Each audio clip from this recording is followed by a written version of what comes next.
चलो स्टार्ट करते हैं हम लोग। अब हम लोग पढ़ेंगे प्रोपोर्शन। रेशियो का आपका टॉपिक जो था वो हट गया, कंप्लीट हो गया है, ठीक है। रेशियो क्या होता है आपका, जो हमने प्रीवियस क्लासेस में ऑलरेडी पढ़ लिया। अब आता है आपका प्रोपोर्शन।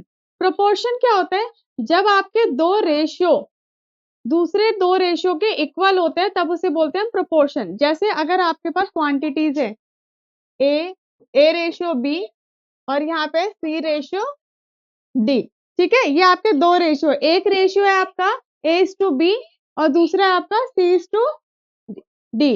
अगर ये दोनों एक दूसरे के इक्वल हैं देन इट मीन्स ये आपका प्रोपोर्शन में है, ठीक है। इसी को बोलते हैं, जब आपके दो रेशियो आपस में इक्वल होते हैं उसे हम बोलते हैं प्रोपोर्शन।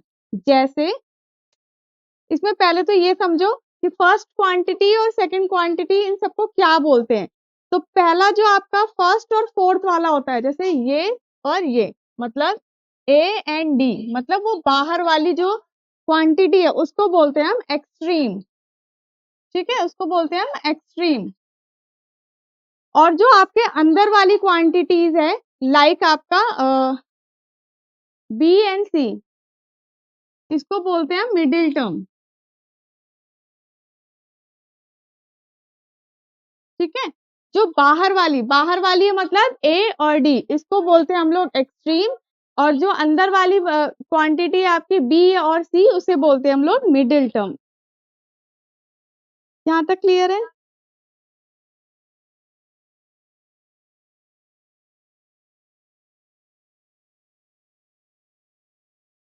इसमें किसी को डाउट है? अगर कोई दो रेशियो प्रोपोर्शन में होते हैं तो उसका साइन क्या होता है, सिंबल क्या होता है? रेशियो में हम ऐसे दो डॉट लगाते थे, इसमें 4 डॉट्स आते हैं, ठीक है। एक तो ये वाला सिंबल यूज करते हैं या एक आपका इक्वल टू का साइन, ठीक है। दो रेशियो अगर एक दूसरे के इक्वल हैं तो इट मीन, क्या बोल रहे हो बेटा?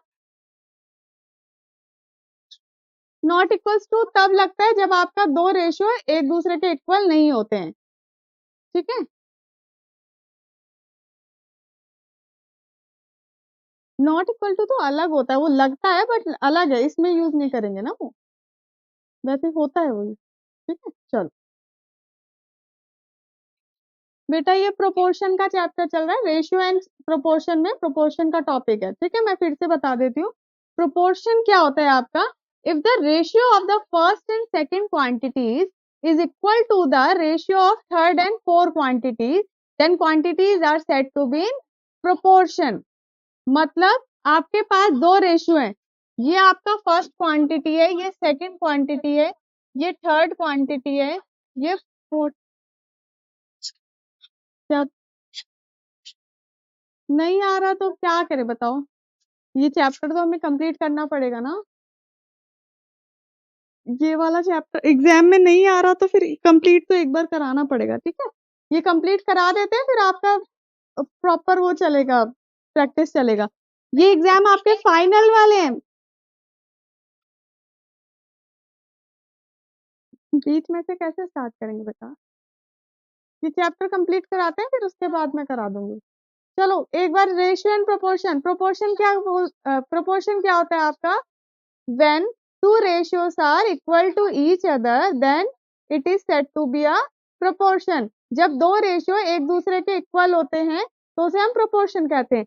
अगर आपका ये पहला रेशियो है और ये आपका दूसरा रेशियो है, अगर ये दोनों एक दूसरे के इक्वल है तो इट मीन्स ये आपका प्रोपोर्शन है, ठीक है। मैं इसका डेफिनेशन लिख दे रही हूँ, when two ratios, yes,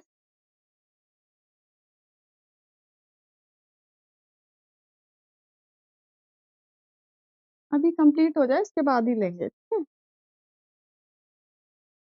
then it is said to be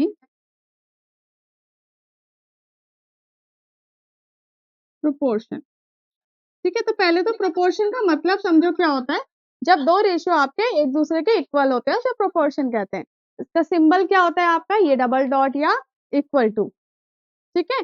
बाहर की जो दोनों टर्म्स होती है, मतलब ए और डी, ये आपके बाहर की टर्म्स है, इसको बोलते हैं एक्सट्रीम टर्म। ठीक है, बीच की टर्म जो होती है आपकी बी और सी, उसको बोलते हैं हम लोग मिडिल टर्म।